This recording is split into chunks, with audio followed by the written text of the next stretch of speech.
Bonjour, c'est Guillaume chez Les Cafetiers. Aujourd'hui, je vais vous montrer comment extraire un espresso avec une machine espresso manuelle.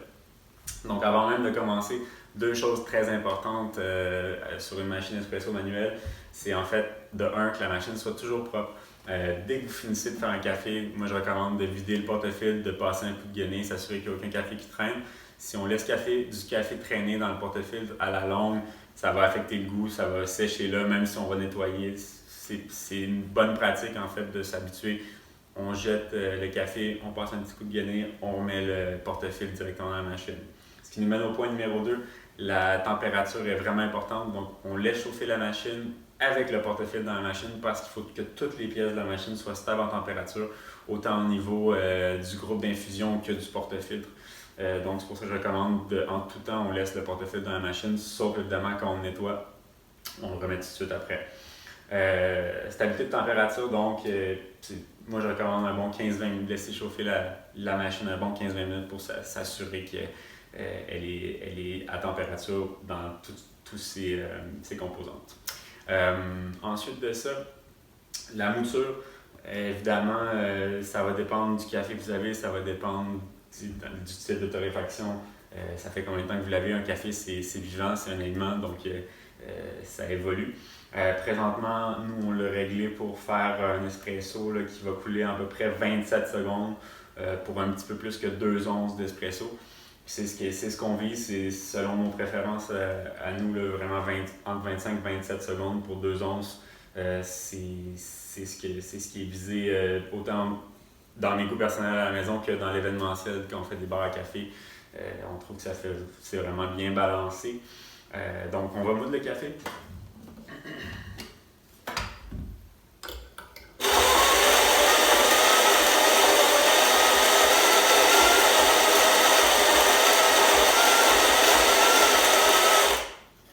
On voit ici que j'ai un porte-filtre qui est non pressurisé. En fait, la différence entre un porte-filtre pressurisé et non pressurisé, si on prend par exemple un porte-filtre sur une Seiko Aroma, c'est un porte-filtre qui va être pressurisé. Donc, il va y avoir un système à l'intérieur du porte-filtre qui va faire que dès que la pression va être rendue à un certain point, le système va relâcher le café et ça va injecter de l'air en même temps, ce qui va venir faire une fausse créma, c'est-à-dire une créma très épaisse avec de l'air injecté dedans. C'est pas le cas ici. Ça, c'est un porte-filtre non pressurisé, là, vraiment authentique en laiton. Ça pardonne beaucoup moins au niveau de la mouture. C'est-à-dire que si notre mouture n'est pas parfaite, que le placement du café dans le porte-filtre et le tamping n'est pas très bien, on va voir que l'extraction ne sera pas parfaite, ne sera pas très belle. Le porte-filtre sans fond comme celui que j'ai présentement, là, c'est un très bon outil d'apprentissage. Je vais vous le montrer là, une fois que je vais avoir placé le café. On voit, vu qu'il n'y a pas de fond au porte-filtre, on voit directement notre filtre. On va voir le café sortir. Si le café n'a pas été bien placé, si le café n'a pas été bien tempé, en fait, ça ne coulera pas de façon uniforme. Ça va faire des jets, ça va aller même jusque sur le comptoir. Dans un porte-filtre standard avec des becs verseurs, on ne voit pas ce qui se passe parce qu'en fait, le café veut tout simplement se rassembler à l'intérieur du porte-filtre puis couler par les becs verseurs. C'est un bon outil d'apprentissage, moi je le recommande à tout le monde. Ce qui est du placement du café dans le porte-filtre, ça, chacun a ses petits trucs. Il y a des gens qui vont utiliser des outils. Moi, personnellement, j'aime mieux le faire manuellement avec mes mains. Mon truc, puis encore une fois, il y a toutes sortes de trucs sur Internet, il y a toutes sortes d'outils qui se vendent pour ça.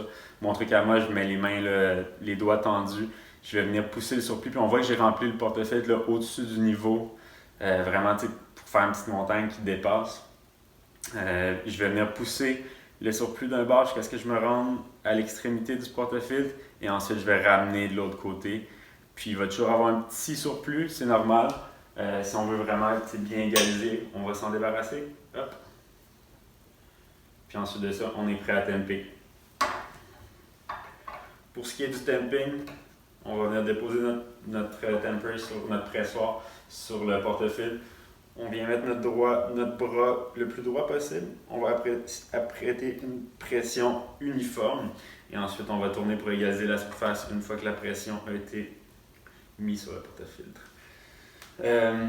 Donc, on voit un peu ici, là, ça va venir faire une belle surface. Au niveau de la pression, il y a beaucoup de gens qui disent, c'est quasiment ésotérique, il y a des gens qui disent « Ah, si tu ne mets pas 25-30 livres de pression, ton espresso ne sera pas bon. » Nous, on n'est pas vraiment d'accord. En fait, oui, c'est vrai qu'il faut que le café soit bien placé, bien pressé. Il faut mettre une bonne pression. Il faut s'assurer qu'il n'y a plus de bulles d'air dans le café, puis que le café a été bien placé. Mais en fait, l'espresso, c'est une méthode d'extraction assez brutale. Donc, la pompe va venir mettre au-dessus de 150 livres de pression d'eau sur l'espresso. Donc, qu'on mette exactement 25 livres de pression avec le pressoir, ou qu'on en mette 30, ou qu'on en mette 20, au bout de la ligne, c'est pas ça qui va faire une grosse différence selon nous. Tant que le café est bien placé, comme je disais, qu'il n'y a plus de poche d'air, on va être capable d'aller chercher une très belle extraction. Évidemment, en prenant pour acquis le fait que la mouture va être bonne. Donc, on va mettre le portefeuille dans la machine, on va se rapprocher avec la caméra pour voir un peu ce qui se passe justement en dessous de notre portefeuille sans fond. Donc, le portefeuille est dans la machine, la tasse est en dessous, on est prêt à partir de notre espresso.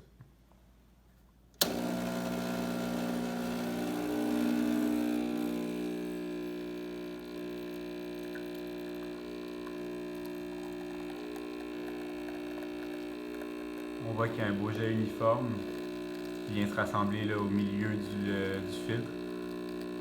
On va chercher à avoir une créma qui est pas brune foncée, mais entre le caramel et le brun. Donc là, en ce moment, on peut l'arrêter. La chose est belle. Si on regarde là, la couleur de l'extraction, c'est ça. Donc, c'est une belle extraction, il n'y a pas trop de stries. La couleur, c'est, comme je dis, entre caramel et brun. Donc ça, c'est un signe de stabilité de température. S'il n'y a pas trop de variation de couleur, on a une belle créma là, sur l'espresso. Puis comme je disais, une créma authentique, c'est pas de l'air injecté. Donc, on va y goûter par la suite. Donc, notre espresso est coulé, il reste juste à y goûter.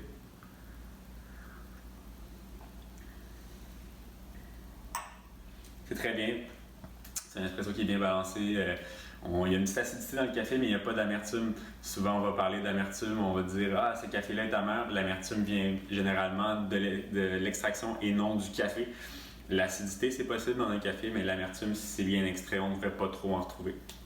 Donc, voici comment on extrait un espresso. Si vous avez des questions sur l'extraction d'un espresso ou encore sur les machines, n'hésitez pas à nous appeler. Merci, bonne journée.